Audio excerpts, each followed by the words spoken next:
Okay, so we're going to take a look at something called the progress tracker. And this is what it's going to look like. You can see that it maybe kind of sort of connects to something that Mrs. Martin loves, aka board games.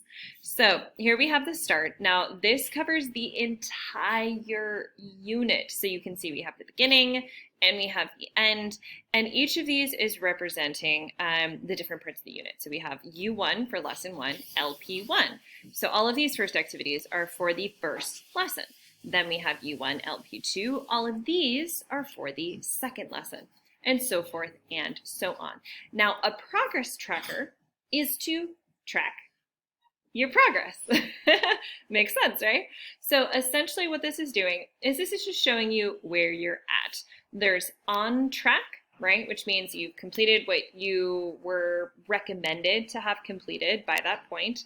So let's say that maybe right now on track would be to be on lesson 2, activity 2, okay? So these two students, Panda Bear and Brown Bear, are right on the lesson that they're supposed to be on. They're on track.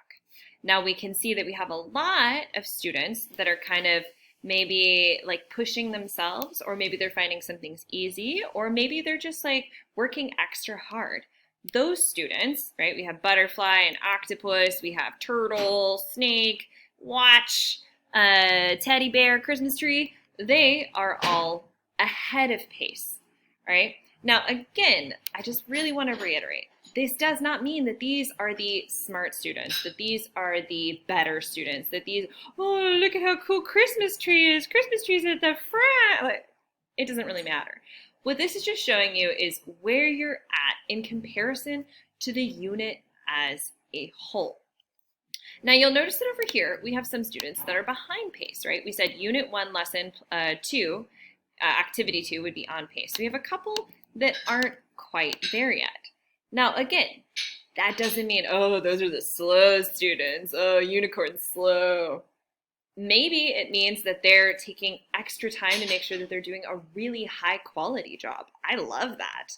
Maybe they're struggling with something, and instead of just like trying to like just get through it, they're trying to genuinely understand it.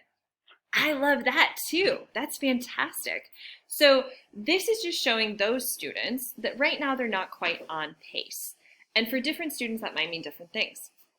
Now, something that I will do too is I'm going to show this at the beginning of every class that we have so that you can kind of see where you're at. And what you might notice sometimes is that, okay, maybe Christmas tree right now is on lesson 3, activity 1.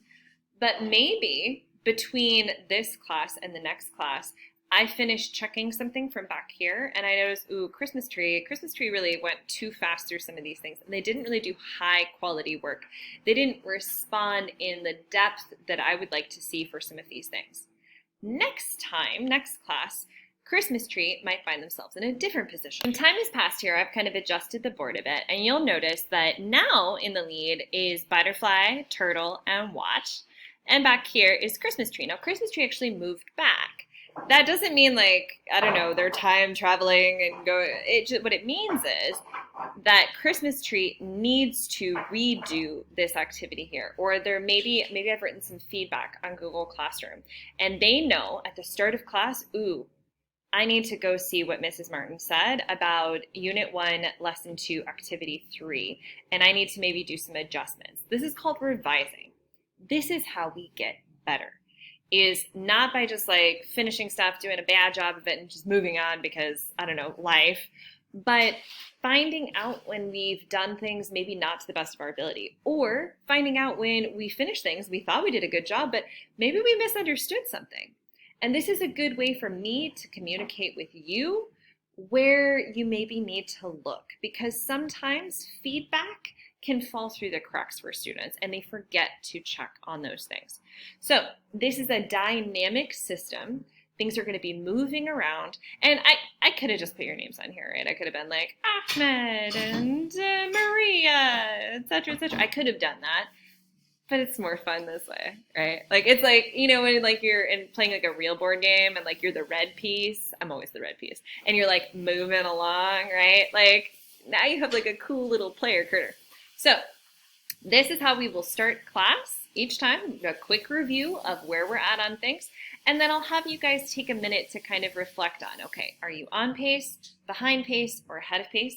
And what does that mean for you? What does that mean for how you should be using class time today? All right, dears, I'll see you later.